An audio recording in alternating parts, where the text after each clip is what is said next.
So at a place like Loop, Steve Duda is a person I found doesn't really necessarily need an introduction. In fact, in the last couple of days, I've probably learned more about Steve Duda in talking to people here than anything I could have learned on the internet. I learned that you're surprisingly good at responding to emails, is what people say. But I also learned that almost everyone I talk to owns one of Steve's plugins, which makes sense since Serum is currently the top-selling VST. Congratulations. Thank you. You have a supportive That's crowd awesome. here. The thing that I did learn was that people were genuinely mystified and inspired by the fact that someone with a music background had risen to this success, that someone who didn't come from a software background. And so that's what we're going to really spend our time talking about today, is sort of what your process was coming from an untrained background, so that people here who are interested in that kind of thing can continue, learn from your mistakes or learn from your success, that kind of thing. Yeah. Yeah. Well, I would say, starting out, I was much like there's a dog meme you might remember. In fact, I brought the picture if they have it. There's a dog meme with a golden retriever at a computer, and it's sort of the I have no idea what I'm doing, right? So that was me. There we go. Yes. And so that was very much me. In fact, similar hair, almost. So I didn't know what I was doing. I had friends that had programmed VST. So to take sort of a little step without trying to do a whole history of my life, I was more working on records for other people, and I started having a lot of ideas for plugins and solutions that I wanted just for myself. And so I'd farm those out to developers. Some of them became complete products. One of them was BFD, this acoustic drum software. I did sort of the concept and all of the drum recording. At the time, there was no multi-channel drums that you could trigger and mix like real drums, and that was something that I wanted, working with a lot of rock musicians and stuff. So that software did quite well, actually did better than I had really expected, because I thought it was going to mostly be sort of the guys doing finger drums like me, but actually a lot of V drummers and all that got it, because they're sounds way better than the plasticky samples in the V drums. So that did kind of well, and it gave me the first float in my bank account where I had didn't have to scramble for work. And so I was like, well, what do I want to do? And this was sort of tender age of 30. I was like, well, I want to know how they made this drum software, because if I knew how to make the plugin, I wouldn't just have a royalty, I'd have the whole thing. And then second of all, it just seemed like a whole new frontier. I was mostly hitting record for drummers, and my brain felt like I wasn't really using it. And I was like, I really want to kind of feel like I'm growing and learning new things, and not just kind of be in this sort of cycle as a tradesman doing the same thing day in, day out. So I was like, I want to know how they made this. And I was talking to the programmer who made BFD, and I was like, isn't this cool? I was very excited by its success. I was like, you hear it on car commercials, and you hear it on Super Bowl ads and stuff. And he's like, yeah, meta music. I was like, what? He's like, meta music, creating the tools with which a whole bunch of artists each create their own body of work. Thus, you're influencing the entire landscape. And I still do, I get chills when I think about that, because it's so awesome to be able to push the needle of music for the world. You know what I mean? I thought about, when he said that, I instantly thought of autotune, and I was like, yeah, for better or worse, it changed music. It was never, there's no going back. It's never going to be the same. And so I felt like, yes, this is definitely my calling now. I was convinced more than ever. And I was like, where do I start? And he's like, oh, the rock engineer wants to make plugins. Well, go to Steinberg and get the SDK, sign up for that, and download. It's free. And then you can go to Microsoft and get Visual Studio as your IDE compiler. That's free. And just try to get the example gain plugin to compile. I was like, okay, I will. And it was stubborn again. There's the dog. That's me. And it was 6 hours of just error, copy the error into Google, paste, and just trying to figure out, because I had no idea what I was doing. I wasn't even looking at the code yet. I was just trying to get the code to build. And finally, it built gain.dll. I had my little gain plugin. It worked. Yay, I got the example to work. And so from there, I was just like, okay, now I just want to mod this. I want to make it do something different. Gain's kind of boring, right? Can already do that. And so I was always fascinated by bit reduction. I was like, how do I do bit reduction? And it was actually a different programmer friend of mine, Andrew Simper, very, very smart guy. He's been an important mentor to me. And Andrew has done all the filters. Cytomic is his company. He's done all the filters that come with Ableton, actually. So Andrew said, well, it's actually very simple. It's 3 lines of code. You just take your sample and you multiply it up by a number, like 10 or whatever, and then you round it. In other words, cast it to an integer. You're losing all the decimal places. You've just got 10 or 9 or 8, this exact number. That's the second line of code, is the rounding. The third line is a divide. Same as your multiply, it's the same number, divide back down by 10, or whatever the number is. And this number 10, or whatever is arbitrary, you can actually attach that to your knob that used to be gain. And now you're controlling the amount of rounding, or the amount of gradations, or the amount of bit depth, essentially, right? So all of a sudden, I did these 3 lines of code, he told me, hit compile, it worked. I saw the code, I heard it, it was doing bit reduction, it was crunchy, and I was just bit by the bug. I was like, I can't believe it's this easy, in a sense. And I felt like, I thought this was wizard stuff, and it kind of is, because I still have no idea what I'm doing. I still have no idea how this plugin, SDK, and everything works. But I found the little part that's processing audio, and I changed it, and I hear it, and it works. And from there, it was just, I was addicted. So starting with something, kind of reverse engineering something that you already know exists is a great place to begin, but now you're at a place where you're creating things that people can't get enough of. So what is happening in between? Like, how did you get to that place? How did you choose something? How did you come to choose this project? Or what was your motivation to creating Serum? Well, for Serum, it was kind of twofold. There's a few things going on. I'd been very, sort of motivated by the success of Cthulhu, which is the plugin I had made previously. Cthulhu is a arpeggiator step sequencer, but it's rather simple, and I'd only spent, it has some complex bits, but I'd only spent like a month and a half on it. It wasn't too long. And I had seen like that time handsomely paid for. And I was sort of like, well, that really paid for my investment. And then it makes you think, well, what if instead of this, because I don't feel like that was the end all. I wasn't exhausted and ready to retire. It was like, what if I really put all of my effort into something? So instead of investing a month, what if I invested years into just making something big? So that was part of it, is I felt like you could scale the project kind of? Yeah, I could make something. I felt like it would scale. And so I was like, that's interesting, because I want to do something bigger. And then at the same time, I was DJing, kind of accidentally fell into that because of Deadmau5, and we were doing music together. He became inaffordable. His gig fees kind of went up into the 6 figures. And then so people are like, well, do you DJ? And I was like, no, I'm a studio guy. But eventually I was like, right, free drinks and some money and a flight. I'll play some records. It's like, yeah, I'm a DJ. So yeah, that... It's all anything is really. But yeah, so that led into getting a booking agent, and then all of a sudden I'm like, literally like still coding, because I'm still into the plugins. I'm still coding, but then it was like, oh, I got to go to the nightclub, and I was playing in LA a lot, and like, people are like, Duda, Duda, and I'm like, you wouldn't have been shouting that like a couple hours ago when I was at home debugging. So the best way to get, it sounds like the best way to get into music is to start in music, go into software, and then come back into music. Yeah, it's not the typical route, but no, or have a friend that gets really famous is a good one too. But yeah, I got invited onto tour with Skrillex, which was really great, and so I was an after party DJ for his Mothership tour. This was like 2011. And here I was like turning 40 or almost, and then here he was like half my age, more or less, crowd surfing, stage diving. I fucking love you guys, and like meaning it, and the love's coming back. And I was like, I could not compete. You know what I mean? It's like, I can't do that. I can't be that. It's past my expiry. You know, it's like, and so I was like, I got to take the software really seriously now. Like after going on that tour, it's like, no, I'm not. Who am I kidding? I'm not a DJ. Like I'm not going to like rise to that level at least. And so I was like, okay. And then I was watching him on the bus in 12th Planet and Dylan Francis and all these guys were making music on the laptops on the bus, of course, and that was exciting to watch. But watching the tools they were using, I felt like I was giving them, oh, hey, this LFO tool, and I was giving my stuff, but mostly what they were doing was synths. That was really like making a song. You're like samples and synths, and that's it. And so I really wished I had a synth to say, oh, hey, try mine. You know, here's something that will give you a new flavor or a new something. But I didn't have one. So as soon as that tour was over, I was like, okay, that's it. I'm going to kind of hang up the DJ thing on the coat rack, and I'm just going to make my synth. And so I really stuck to my own kind of desires. There was sort of a thesis on it a bit, which was that the synth I want doesn't exist. And then it was sort of just like figuring out all those things, making that list of all those things that left me unhappy with the other ones. And why did I want to?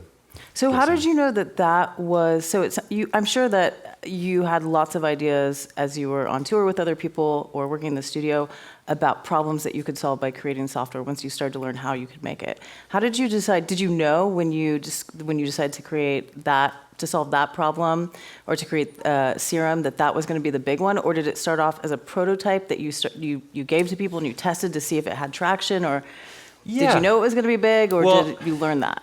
I definitely didn't know it was going to be big. I don't really allow myself to ever dream in that way, Yeah. really. I've never been like, oh, like I'm not imagining myself on a big stage with a big crowd. More anything. like, did you know that it was going to be a big project? Did you think about it in its full complexity, or did you start with sort of an initial concept? I knew it would be a multi-year project. Like I Okay. knew it was going to take me more than a year probably to do, and it ended up taking me 3 years. So it took me longer than I really hoped or expected. I was kind of thinking 1 year to 2 years on it, and it took 3 for a variety of reasons. Partly stubbornness. I mean, I tried to code my own oscillators, and I spent like 2 months just thinking, because I really wanted to like rival the other synths out there, which are guys with PhDs with calculus knowledge and all this stuff, and I was like just very naively trying to approach this stuff. So I could get a really low aliasing sine wave, but it wouldn't work with harmonics or whatever. And I was just not getting good results. So I was going through DSP white papers and finally found a guy. I was like, maybe I should hire him. So I hired a mathematician to code the core of the Serum oscillator for playback. And so I'm really glad I did that, because I don't think I would have been able to achieve that level of quality. And so when that happened, did you create like a prototype in the process that you have tested with people? There are. So, I mean, the whole history actually is originally when I was first learning plugins. It wasn't too long. This was long before LFO Tool and everything. There was a point where I was interested in making a synth, and I thought it would be kind of cool. So there's actually a slide I have of that, I think, if they have the slide wave synth. Yes, there we go. So this was 2003, 2004. This is massive. This is like, it's a wavetable synth that was like my first idea. I really wanted to make a wavetable synth because I was into the Waldorf Microwave XT and some of the earlier wavetable synths. I thought they always had this gritty, interesting sound you could get out that was way more interesting than like a sawtooth subtractive kind of synth. So, so I made wave synth. You can see there's a lot of similarities to Serum in ways, right? Obviously it looks very different, but you have the AHDSR, you have sort of the sub-osc, and you have this sort of this big heart of it is this like kind of wavetable, and you could actually draw here. You can see the warp modes are over on the right. It says mirror type, which became more like it was actually the warp modes. But anyway, so WaveSynth actually never finished. I spent about a month and a half making a fully working prototype, like you see there. It actually still runs. I compiled it just for that screenshot, but I was working with a friend called Divine Machine because I wasn't really established enough. I wasn't thinking about this. This was kind of early on, right? I was still kind of just farming out my ideas to people like him, and then so I'd coded this, and he said, "Oh, let me finish this." So I gave it to him. He created a full commercial synth off it called Krishna. Krishna is no longer available, but Krishna is based off my pre-Serum prototype, and so essentially this got abandoned, you could say, or because he rewrote everything for Krishna. And then years went by, and then I finally went back to revisit. 8 years later or whatever, I went to rebuild Serum. Starting with this premise. Was there feedback that came back for Krishna that helped develop some new ideas for Serum? Not really. I was kind of really out of the loop on Krishna. I really kind of let my friend run with it, and he didn't even include me on the development design. I was a little disappointed with the result, although he was a very great visual artist. Like every single knob is its own perspective rendered, so you feel like you're staring at this 3D piece of gear, and like excessively obsessive on certain graphic elements. But I wasn't really happy with certain signal flow things on it, and he had done some very interesting and innovative things, but it wasn't. The result was very clear. This is not going to be like everyone's, bread and butter kind of like go-to synth. It was just a little more fringy, interesting but fringy.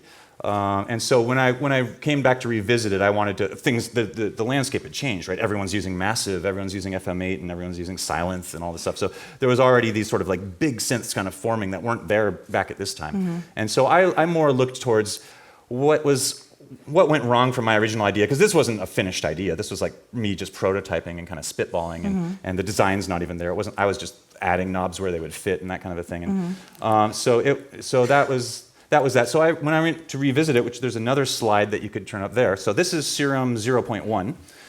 This is 10 years later, after the Skrillex tour. This is me starting out. You can see it's Skrillex colored even. And you can see the strip of modulators down the left there that ended up becoming the horizontal divide in the middle of the UI.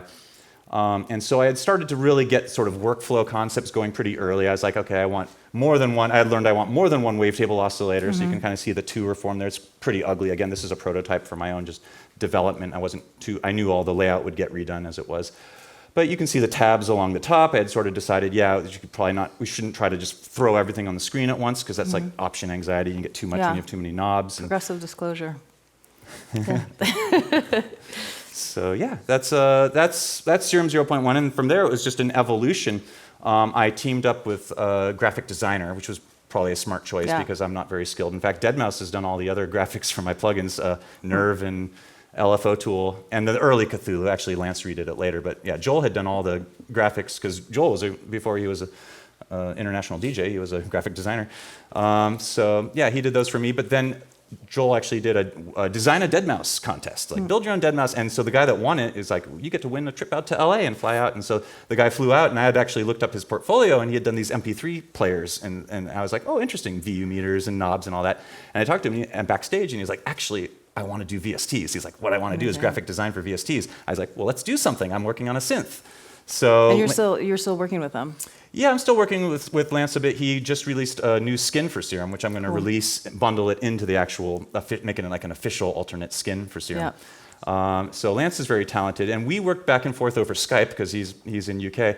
And he screen captured every single iteration of every image he sent me, and we discussed. He screen captured them and put them into a video, which we have. It's about a minute long. Yeah, let's take a look. I know when that hotline rings. That can only So this mean is one over a thing. period of how much time would you say? I know when that hotline About a year. About a year. That can only mean one thing. I know when that hotline rings. That can only mean one thing. I know when that hotline rings.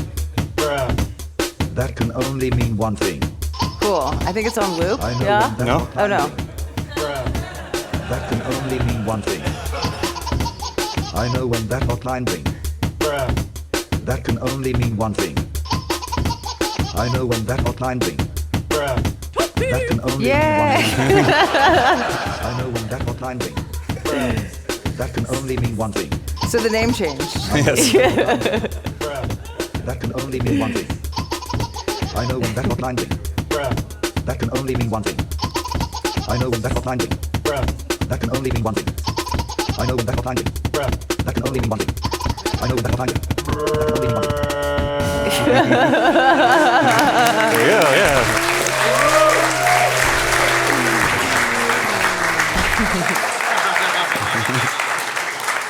So yeah, that's on Lance's YouTube if you ever want to watch that again for some reason. So in that process, was that just you and Lance bouncing back and forth? Like he would do something, you're like, this is not right. Were you sort of testing, or how were you testing it? So I was sending him prototypes that you're not seeing pictured there, that were more like that 0.1 wireframe. Okay. So it was this back and forth kind of like he would motivate me to do things because he's mostly Photoshop driven. He's just a Photoshop guru. And so he would do things like a bidirectional gradient, right, where you have the center line of your waveform and the gradients this way, and then it gradients negative, the opposite colors. And I was like, I'd see that, and like, I didn't even think of doing that, but now I got to. So then, so he'd really motivate me to like make the actual programmatic code better, or similarly with the 3D waveforms and stuff, he would have comments and subjects. Oh, the negative should be darker so it doesn't overlap in this, and so things look beautiful because of his knowledge of visual stuff, and it has more of a sensitivity than I do. So it was, but there was a lot of iteration back and forth on layout specifically, and workflow was really important to me. Yeah, we finally struck that good compromise. As you could see in the video, we went from all white to all dark to trying to find, and we finally got that nice balance with sort of like not too white but kind of gray main area, and then the modulators all dark, which give you that visual separation of the function. Yeah, and so at this time you were also probably deciding what features to include and to exclude, and what was that? I mean, was Lance giving you feedback with that, or you giving feedback? Was that something you did by your own, or other people involved in that process? Yeah, it was really on my own.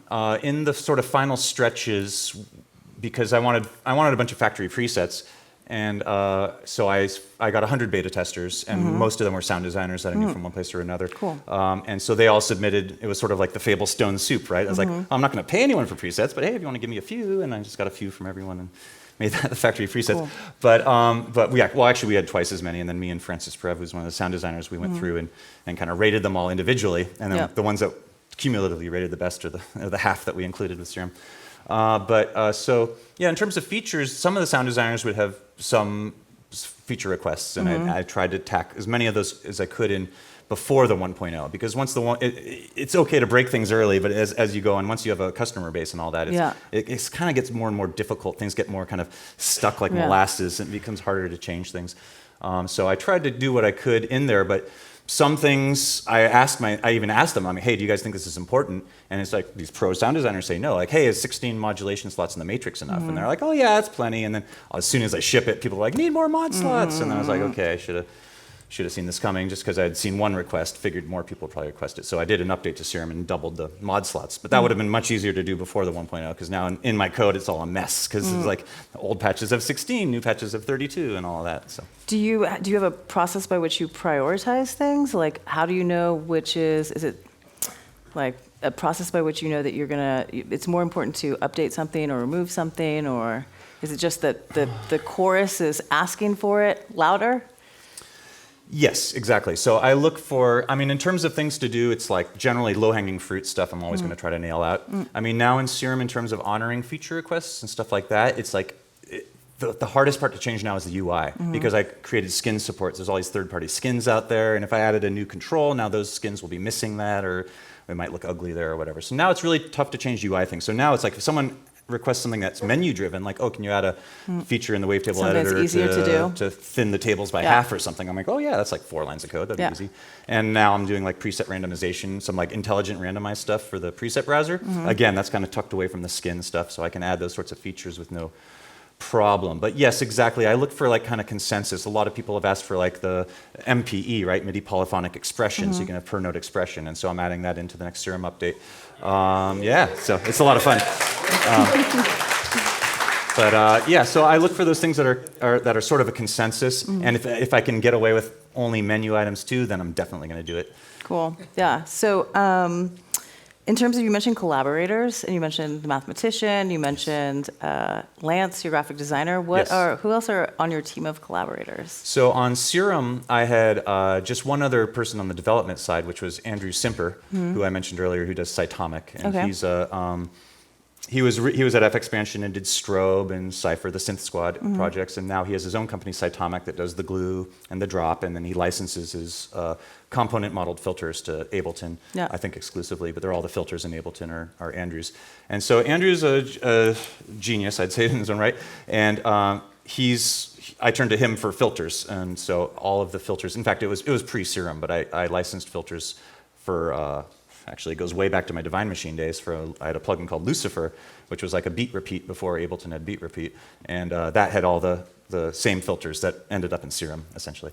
I've improved them over the time, so they're actually higher quality now. But so I licensed the filters from him. That's really heady math. I mean, I'm okay with like basic logic and basic numerical kind of stuff, but filters deal with recursion, right? Because you're dealing with the output of your last sample value, and then you're processing that. So when you're looking at the math, it's sort of like you have one foot in the past, and it's really heady stuff. So I've never been good. I've worked a little on designing my own filters, but I've never released any. Actually, there's some filters in Serum I designed, the French filter and band reject and stuff, but most of them are Andrew's. And anyway, so those are the three. It was basically me and Lance on the sort of creative team, and then there was 2 people I licensed code from. And then the only other person is my web admin, who's been very helpful, because I know nothing about setting up websites, and that would have been a big time and brain soak, right? If I had to set up my own kind of e-commerce, and it's a pretty lean team. It is a very lean team. I do all the support and all of the. That's amazing. So on that, it's interesting for people who want to get started and be a lean team to know sort of more about what tools you might be using, and also what your process is. Like you mentioned, you have an idea for a problem. You mentioned that you sort of keep a core concept in your head as you're creating. Do you write this down? Do you create workflows? Do you sketch things? I should, I guess. I don't. This is not a shaming session. Just no. Yeah, the core concept is just sort of a beacon in my head. It doesn't go away. It's not something, and even if it shifts a little, that's probably for the better. So I don't really have some kind of rigid thing there. Obviously I have like sort of to-do lists and bug lists and that kind of a thing. So I'll be able to keep myself from forgetting stuff I need to do. Do you use like Jira or something like that? Or it's just I don't you? even use bug tracking and stuff. I mean, my general thinking is to be as agile as possible and nimble as possible. And it's a great thing you can do as a one-person team, is you don't need to really deal with any of the stuff that a company traditionally needs to because people need to be on the same page and communicate. And there's so much waste involved in that. All this like people talking to each other in meetings. I mean, I hated that when I worked corporate, and I couldn't stand it really, sitting in meetings where 90% of the people in the meeting are not gaining anything. They're literally just soaking time. That's so wasteful. I feel like everything's trying to move towards efficiency, and the universe is self-optimizing. You know, so everything's trying to be more efficient. And so I feel like I can be a lot more agile and nimble just on my own, minimizing the amount of like productivity tools and that kind of stuff. I mean, I really just have text notes in the source file right there of the things I need to do, and I just sort of delete them as I go. And, so you just go straight and start building it. Put them right to the release notes. It's like to do, changed. Amazing. Do you start with creating sort of general framework or architecture when you start building something? Do you start feature specific? It's not the most efficient process, but what I really do is sort of what you saw a bit in Lance's video, although that's actually just all Photoshop. That's not really code side, but as you can see from the Serum 0.1 where everything's kind of laid out differently, I literally will like add a knob or a feature, compile, test it, got to tweak it, and go back. And so there's this very iterative process between the test host or having it up as a test and then recompiling and adding things. So I'm very blow by blow, and I'm adding a knob before it has a home, and then I get a bunch of clutter I know, and then I have to rebuild the interface, and then you just tear it all down. Like I said, I had to do it at least 3 times with Serum in terms of just completely tearing all the code down and just rebuilding it back up. Yeah, amazing. Are you using certain libraries or open frameworks that you resource? Yeah. I'm not too proud of the stuff that I use. I mean, I don't think it's too necessary. I like Xcode a lot. I use Xcode as my kind of main IDE, which is, of course, what most people on Mac use. And then I use Visual Studio on Windows, and that's really just more for the necessary porting changes. So I spend very little time in Visual Studio. I'm much more comfortable in Xcode. I kind of like the workflow there. And so I use that as sort of my main kind of workspace. And then I'm using VST SDK, of course, and then I'm using VST GUI, which is free, which is the reason I'm using it. It's also made by Steinberg and open source. And that's a great, it's a great graphics library. I didn't know what I was doing, and I learned C with learning VST GUI. It was almost all one knowledge gain at the same time. So I feel very comfortable with it. If I'm imagining, it'd be cool to make a little XY like controller or something like that. I know the code necessary to do that in VST GUI.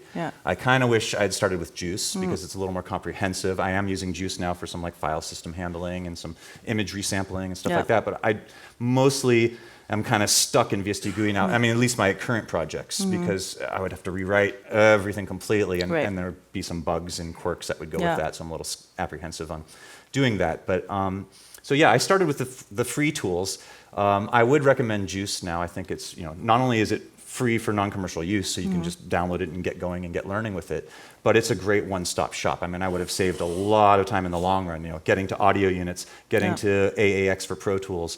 I'd probably just release standalone versions too, because that would be conveniently right there and without too many bugs, hopefully, because other people are using that same code already for their standalones.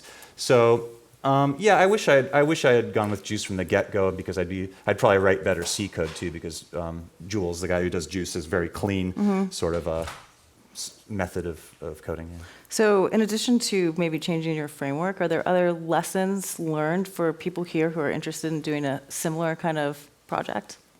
I mean, there's a few things that come to mind that I would want to say. One of them is, if music is your main motivation, if you really, or you consider yourself a musician, or that's the career you like, and if you're thinking, hey, maybe if I did software development, I could make my own VSTs for my own music, I would recommend against that. Right. Because one thing I always wondered as a user, before I had opened up anything C or gotten the VST SDK and all that, I always wondered, I was like, how come these guys making these plugins aren't making the most insane music there is? Like, how come these guys aren't making the most awesome stuff? Because they're obviously smart. They probably have tools that none of us have, right? They could have little secret weapons. And how come they're not making the most insane music? And then I realized, of course, once I start programming, is your brain really just can't handle both. As soon as you are in the development mindset and you bring that plugin into your DAW and you put a little riff in, then you're like, oh, that doesn't work. Right, or you're like, oh, I need to add that.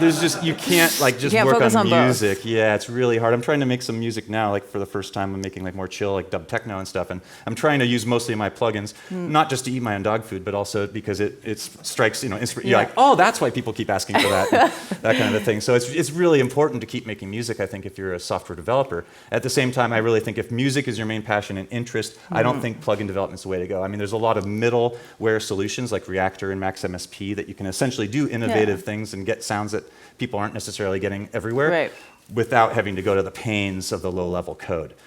So even if you're thinking about coding, you're like, well, okay, I'm not thinking of being a musician. Steve, I actually think that might be an interesting career and something I'd like to get into. Even in that sense, I would say, well, don't start with the C++, because I didn't either. There's a background to my history I think that's worth mentioning, which is that I worked on a Nine Inch Nails record for 2 years, for instance, and Trent gave me free run to like, hey Steve, why don't you spend the next month with Reactor and do nothing but make some weird fucked up modules for me? I'm like, okay, awesome. And a month in Reactor, who gets to do that in real life? Like when you get to like 18 hours a day, like sit there with Reactor. And so I did that for a month, and I learned Reactor really well. And so I am able to use Reactor for prototyping, or I'm able to look to Reactor modules if I'm looking for a solution for a certain type of DSP or something like that. So that sort of middleware, the Max MSP, which I also in college, I did a fair amount of Max MSP, a little bit in the Nine Inch Nails record too. Those sorts of middleware solutions are really useful just to learn, because all the stuff you're learning is just, it's kind of like one step away from the C code. The C code's the same thing, but it's in text. And there's a little more to it. You might need to clean up your memory allocation and stuff like that, but it's really kind of just one layer above it. So it gives you a great understanding of signal flow and all of that stuff. You can even once you start coding, you can still use this for prototyping. And so that's my main recommendation, is to not just dive in.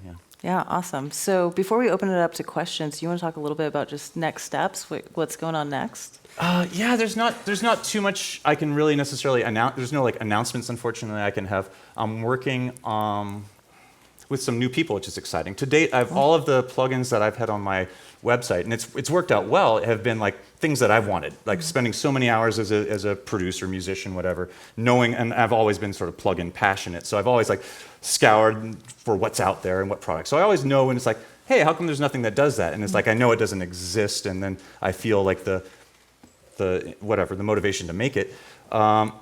And so that's worked well to date, but now since I've been so in the programming world, I feel like I'm a little short on the inspiration of like what tools are needed, because I'm not sitting there making music, hitting those boundaries. So now I'm working with some like different, like really well-established producers or engineers, and like not just musicians, but guys that really know the plugin market and do it professionally, but they know what they would like to have. So I'm now crowdsourcing a bit of ideas for new products.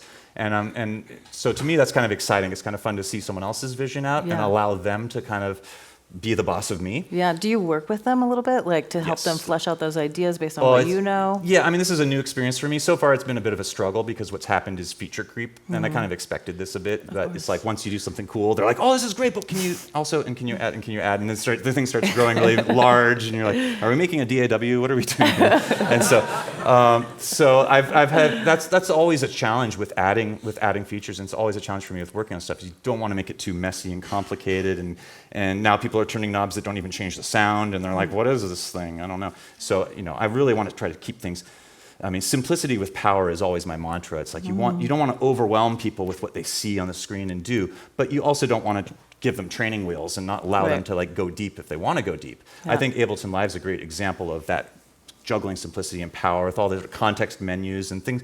When you need something, it's close and it's there, but you're not overwhelmed with like menu diving and all that kind of stuff. And so I've really been inspired by that, and I've tried to use that as sort of my mantra to try to, achieve both, right? Keep it simple. It's like a low barrier to entry, high ceiling. Yeah.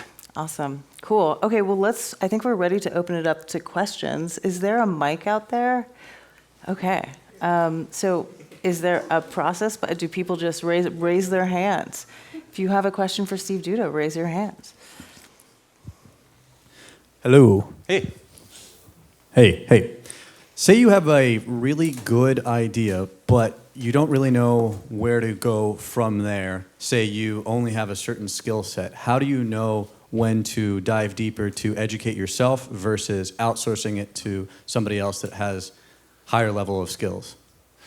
Yeah, that's a good question. I think that's a challenging. It's a challenging thing to really know. I mean, to me, there's two sides of it. It's like, Are you interested in learning the technicals? Are you interested in diving into this knowledge that you don't have? Say it's designing filters or something. It's like, are you? To me, my really main way to answer that is I try, right? I'm kind of like, I don't want to like just waste money and hire people unnecessarily or create these relationships that might go sour or whatever. I'd much rather retain the kind of control and try to do things myself because I do like the challenges and that kind of thing.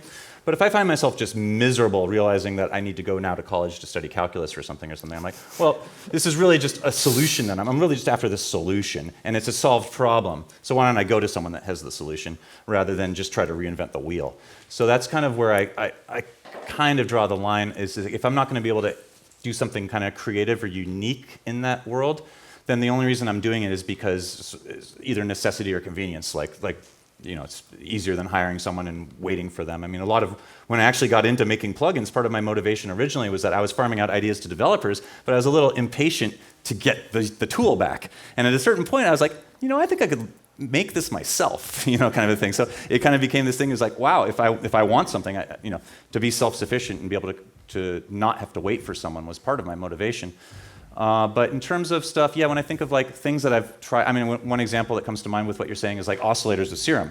I was like, I wanted a really, really good quality oscillator, and I wanted to do it myself, and I didn't mind learning, and I was reading DSP white papers and going in deep, and I was trying, and I got to a certain point where I realized that, I'd invested about a month and a half on Serum's oscillators with my own code, but I was unsatisfied with the aliasing level and stuff like that, and I realized, look, I really just want a result, which is like a really clean oscillator. To me, this is a solved problem. I know what I want. I want a flat frequency response from 20 to 20.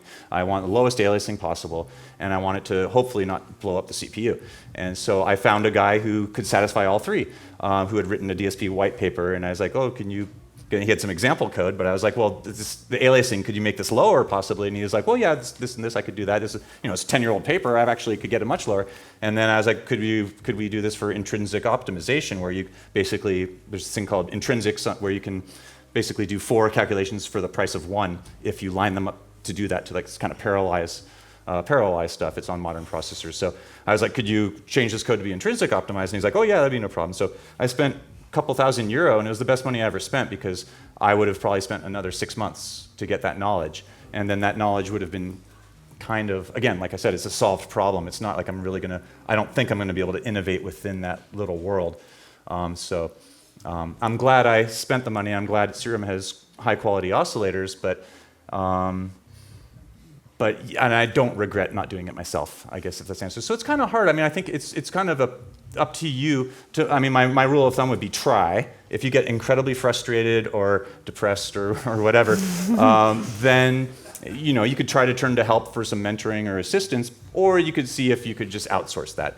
My web admin would be another example. I could have learned web tech and done all that myself, I'm sure. It would have taken me some time, but it's really just I want a solution. I want e-commerce. This is a solved problem. There's 1,000 websites that already do this stuff. So I really just, why don't I go to someone that's done this before? It's going to be way easier for them to do what they've done again, rather than for me to learn all this stuff that I really will then just forget because I only need it for this one solution.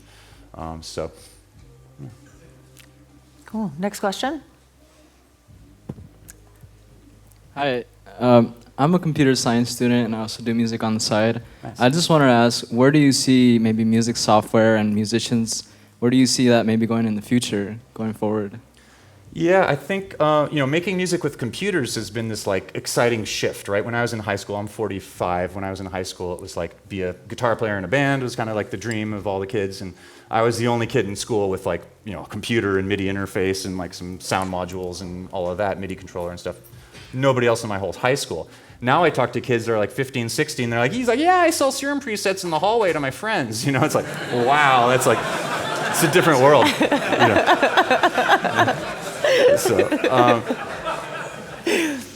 So I think the computer's not going anywhere, obviously. It's like the computer's here to stay. Right now, obviously, we have this sort of peak, it feels like a peak trend of like EDM, and like instead of being a guitar player, it's like, no, I want to be a DJ. Well, how do I be a DJ? Oh, well, this guy I idolize uses a laptop and software, So for the laptop user to be like the rock star, I don't think that's necessarily going to hang like that forever. It's going to shift, hardware-wise at least. But the premise, I think, of like music being made with technology is here to stay. And I think that where it's going to really shift, I I mean, there's a lot of buzz around AI, neural net stuff, and all that, and I think that there's going to be, it's a little inevitable that those tools which make things really convenient and easy are going to creep more and more into music. I know of some stuff under development right now, which is like pretty mind-blowing on those levels of things that 10 years ago you would have just fantasized about, but those are like actually working now. And so I think even this next year we're going to see some pretty innovative new uses of neural net stuff. Yeah, definitely we will see some really innovative stuff come out. But longer term, I think, my general vision, because I've given this some thought, my general vision is that the screen and the mouse will probably go away. I think more and more maybe voice recognition, maybe gestural kind of things. I think there will be more and more just sort of human interface, so to speak, like you're really using your body and your voice to dictate what you want to have happen musically. And so I think more and more will be really important with the Siri type of transcription and speech to MIDI kind of stuff almost, like being able to interpret what you say or what you enunciate or sing or beatbox and be able to get these things into becoming directly integrated into your composing. That's what I visualize. I don't really see how arrangement and stuff like that would be more convenient. But in terms of just having an idea in your mind and wanting to get it out, to me that would be sort of the ideal. I thought VR for a while. I invested in VR setup and I was looking into doing some VR plug-in stuff, which is no one's done, but it's doable. But I got to the point where I felt like it's just not a good interface for most musical gestures. It's sort of like operating an analog synth with a giant analog synth with oven mitts. It's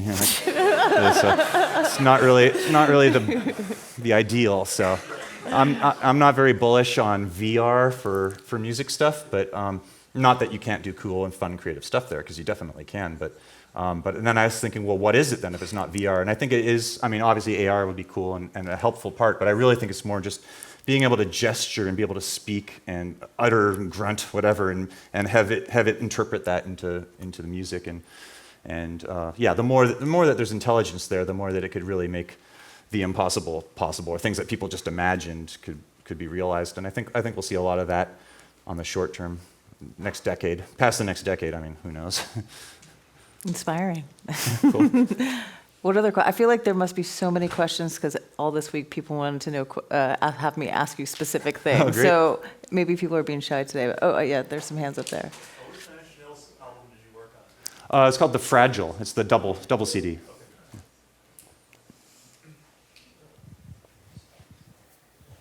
All right, hey, so you were talking about the mathematician guy you found in, you said a white paper. Do you mean Yes. an academic paper? Yes. Okay. Yeah, so I'm just asking, how do you approach those guys? Because I'm working on a pretty big project. It's a real-time vocal synthesizer, which I'm doing in Max MSP. But Great. I can't do all that stuff on my own. So Right. what's your advice for trying to find maybe other people who can make a team? How do you find them? How do you approach them? Yeah, it's challenging. I think the easiest thing, and I generally think about it the same way if someone approached you, right? If someone approaches me for something they want, if it's really concrete, they know what they want, and it's finite, it's not going to be this ongoing thing I'm going to have to maintain for the rest of my life, then I might be open to it. So it's kind of good to approach people with this sort of objective that's clear, and that you say, hey, I'm not going to need you forever. I just really need you to make me a comb filter, or I need you to make whatever it is that you're using some off-the-shelf component in Max, but now you need a C equivalent of this. So you very specifically know what you need, and you can stipulate those needs. Okay. That would be the way. But if you say if you're I'm working on this vocal synthesizer in Max, but I want it to be a VST, but I want to find a team to do it for me. It's doable. It would take some money, but easier would be if you kind of spearheaded the project, because you're going to go, look, I'm going to be learning new things. I've never made a VST, but maybe I can be the one that actually puts all the pieces together, and I'm just going to outsource for the pieces that I can't accomplish. There's a lot of open source DSP out there. If you need a low pass filter or something like that, you can go to musicdsp.org or whatever. Yeah. You can find C code for those things already. And so it's really a question of where you're just stuck. So my recommendation would be start with an example synthesizer or whatever, start importing all your signal flow and your needs, and see how far you can get on your own. And if there's certain DSP components or whatever that you just can't find, for me with the white paper, the guy who wrote it is named Laurent Desoris. The white paper was called A Quest for the Perfect Resampler. And because what we're talking about with an oscillator playback is really resampling, right? Because you have a fixed number of samples, and now you're essentially changing the sample rate of that, Right. and you want it to sound good. So he wrote this white paper on resampling, and Laurent is the brain, essentially, of a VST company in France called Omforce. So he did Mini Monster and Imposca and Symptom. They have their own synth. And so I knew from Mini Monster especially, that was one of the first synths where I was like, wow, these oscillators sound really good. It was very like audible when it came out, which was like 2002. It was really noticeable, like nice, rich low end, and like there was really good sound to it. So I already knew who Laurent was from back in those days. I was actually an Omforce, like whatever. I had artist testimony on their site and everything. So I knew those guys a bit. So I wasn't too afraid to approach him. But I didn't expect that they'd say yes. But he was just like, actually, with the way our scheduling working out right now, there's nothing for me to do for the next 6 weeks. So this works perfect or whatever. And I was great. So it took him like maybe 3 or 4 weeks. I gave him my entire Serum source code and just let him add in so he could use that to tack in the necessary bits for the different quality settings and stuff like that. And yeah, so for me it worked out really well. I didn't have a bad experience at all. Hopefully that answers the question a bit. Yeah, that's a good answer. Thank you. Yeah, cheers. Okay, next question. I see one here. Hey, just wondering if there are any like VSTs that you've cracked open and just seen that like have like blown you away with like the options and things like that you've been able to do, that you would be able to do, and anything that like inspired you when you were creating Serum. Yeah, I mean, I've been inspired by so much audio software. I guess you could. I don't think there's anything specific. I can't think of like a specific plugin or something like that that led to inspiration for Serum directly.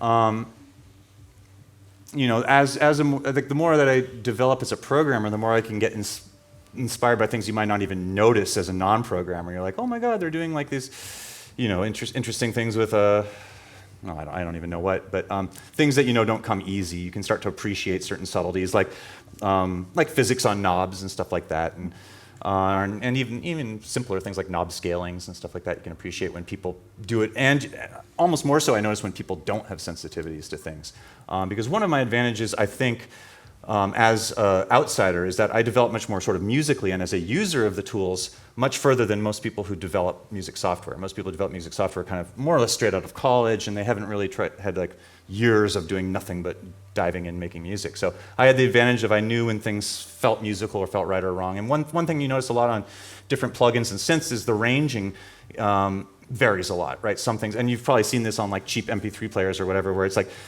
all the way down on the volume fader is silent, of course, and then like 1 pixel up, it's too loud already. And you're like, what is this? Like, and then the rest of the slider, you're like, you did not scale this correctly. In fact, it's like inverse. And but so you see stuff like that, and similarly, like so in Serum and stuff like that, I took a fair amount of time to try to make things scale correctly. Like an example would be the portamento knob, which goes from like 0 to 32 seconds. But typically with portamento, you want under 1 second, right? So it's scaled really logarithmic, so or exponential, so you have a lot of play down in that first second, and it's not until you get to like 60% or so that it starts going from 2 seconds to 32 seconds, right? So scaling things to give you the useful results in a wider range and stuff like that, I think is the type of thing I notice in other plugins. And I more notice it especially when they don't do it right. And you're like, or when things are really steppy, right? You grab someone's cutoff knob and it's like really steppy with every mouse pixel because there's no smoothing going on. And it's like, isn't that hard to add a little smoother in there, guys? Or whatever. But yeah, so imperfections stick out to me actually more than the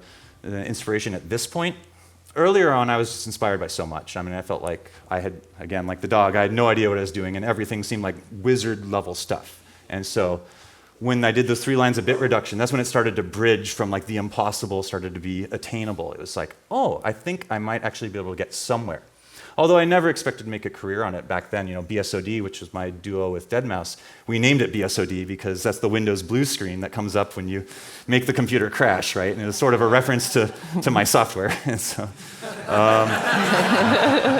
so yeah, I never expected to make a living really on it. It was more labor of love. Great question. Next. With how big Serum has become so far and the advancements I see, user interfaces getting to these days, like you even said with the loss of the possible screen and mouse, do you see yourself kind of on the verge, I should say, of creating any kind of new advancements along the lines of new plugins? Should we be on the lookout? Can we be on the lookout for any kind of new innovative kind of designs for Serum maybe, or even just in general, new plugins, new software that you have in mind? Yeah, yeah, thanks for asking. I touched on it a little earlier. I'm working kind of collaborating with some different engineers and artists, people that haven't, they don't find the time, their career's too busy as a professional to even consider making their own tools. And I feel like, most of my stuff was born out of the, had the genesis from the personal desire. Like, how come there isn't something that does that? And so now, since I've been a little more removed from being the user, well, why not go to the best guys out there, my friends who make music day in and day out professionally, and see what they feel like they're lacking.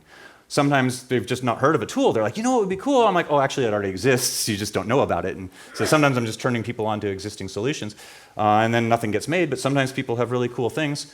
One of them is actually from an Ableton rack. That is an engineer I know. He's mixed a lot of big artists, and he just has this rack he's like, I can throw this on everything, and it'll make anything sound good, kind of a thing. And it's interesting. So I was curious about it, and I'm using that as a basis, although it's that's the one that's really grown way out of its original concept. But so in terms of new stuff, in terms of like interface advancements for Serum, not really. There's just the new skins, and I've kind of toiled a lot this I guess it was last year, but toiled to get the whole resizable UI, because with Retina screens and all that, it became a necessity, which I knew when I was originally designing Serum. As you saw with the 0.1, that was the plan, was to make everything just vectorized, and so that way I knew it would be resizable.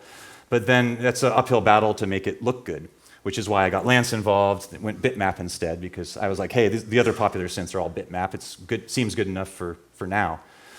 So I abandoned all the resizable, but then of course I had to go back and now make resizable bitmaps and all that. So I don't plan on anything UI-wise for Serum. Just a few other official skins will be coming. As for like the other products, yeah, it's really just for right now. Those are just what I'm working on, is these other ones. I've been approached by some other companies to do some stuff, but I'm not really like money motivated, and I'm not really like sure I want to commit to things that are going to take me away from the plugins. Right now, really, my main like interest is making sure that everyone that uses Serum is happy, and that if a new OS comes out and breaks things, that I can like devote resources and time to fix that. So I'm kind of like keeping my plate intentionally a little low, just because Serum's definitely gotten way more popular than I ever expected, and I'm trying not to hire people, because it's just like I don't want to be a boss for a living. And so I answer all the email now, and so far so good, although I'm getting a little tired of teaching people how to install plugins in Fruity Loops.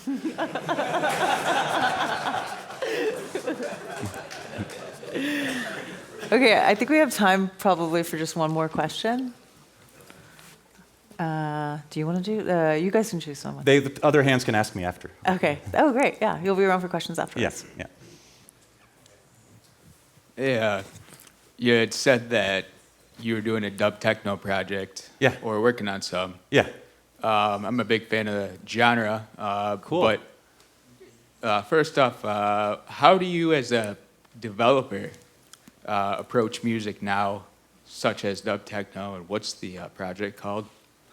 I don't have a project name yet, so I just got very inspired lately from dub techno, because it's even though I've heard it for years, it's not new.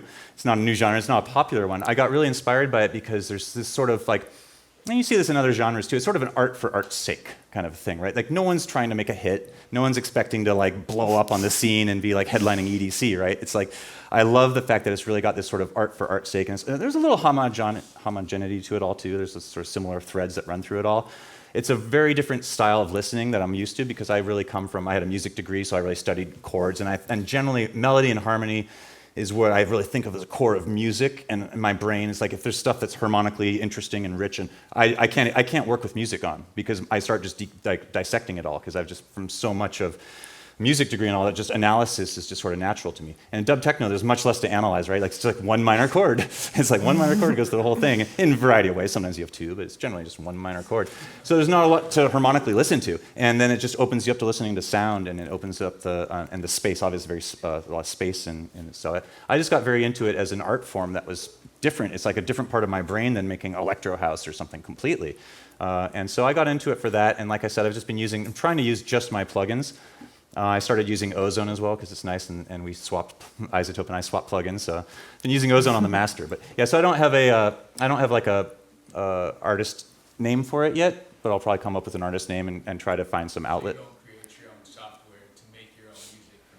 No, I'm using Ableton Live, and I'm using my plugins in Ableton Live, and it's not really, I'm more looking at it as sort of like, not really like eat my own dog food kind of thing in terms of like using my own plugins, but really to stay in the music making space, because I feel like when you drift out of making it, you lose touch with like what you want. I mean, I'm always sort of self-guided, so it's like the things I want and the things I'm missing. I'm hoping that in this process, maybe I'll want some kind of weird dub delay or some kind of reverse delay, or who knows, and I might say, oh, maybe I'll make that as a little plugin, maybe I'll make it free or whatever, but I'm trying not to get too distracted in that way. I'm trying to actually get a little body of work going here, so trying to just see what I can do, and it's good feedback for me and myself, right, to use like Nerve, which I haven't really been using lately, and I've been thinking slowly about Nerve 2 and what I want to do with it, and I'm getting more and more of a vision on that just by doing all my beats exclusively in Nerve. So, yeah. Cool, thanks.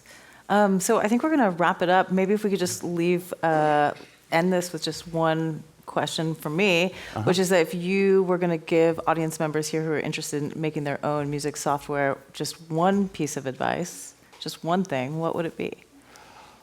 I would say expect to be frustrated. You're going to have errors, problems, bugs, and they will just be elusive and really frustrating. You'll spend 8 hours or 12 hours on this one stupid thing, and then the next day it'll be a different stupid thing that you're spending 8 or 12 hours on, especially while you're in the learning process. So I've definitely had days of my life where I just learned one little piece of information the hard way. But so I would say that, like, expect to have some frustrations, expect that you're feeling around in the dark. There's a lot that you don't know, but it's okay. I mean, I grew up in Silicon Valley, and we grew up with a lot of computers in the household, and early as a 4-year-old, my dad's saying, don't be afraid to type, because you can't break the computer by typing. Nowadays, it's not so true. I mean, you could rm/rf and delete all your files, but you're pretty safe. You're not going to really break anything by typing. So I would just say, basically, don't be afraid to be in the dark and tinker and try to, like, make something happen. And so that was sort of my approach to it all. My main regret was is not using Juice. I think I would understand C syntax better and be writing better code and cleaner code if I had really followed Juice instead of VST GUI, which is a little more all over the place. And it would have simplified. I would have saved a lot of time and money. Is there something that would have led you to making that decision that you would have done to make that different decision? Or is it just a different evaluation? Yeah, no, it's just unfortunate that I had a sort of cheap mindset. I didn't think I'd be selling plugins, so I was like, VST GUI is free. And I can release plugins, even commercial ones, for free with this. And it does knobs and sliders and the buttons and the things that I need, the basics. So I saw Juice as $1,000. I'm like, I'm not going to spend $1,000, but what's 3 months of your life worth, Great. Okay, well, thank you so much, Steve Duda. Thank you.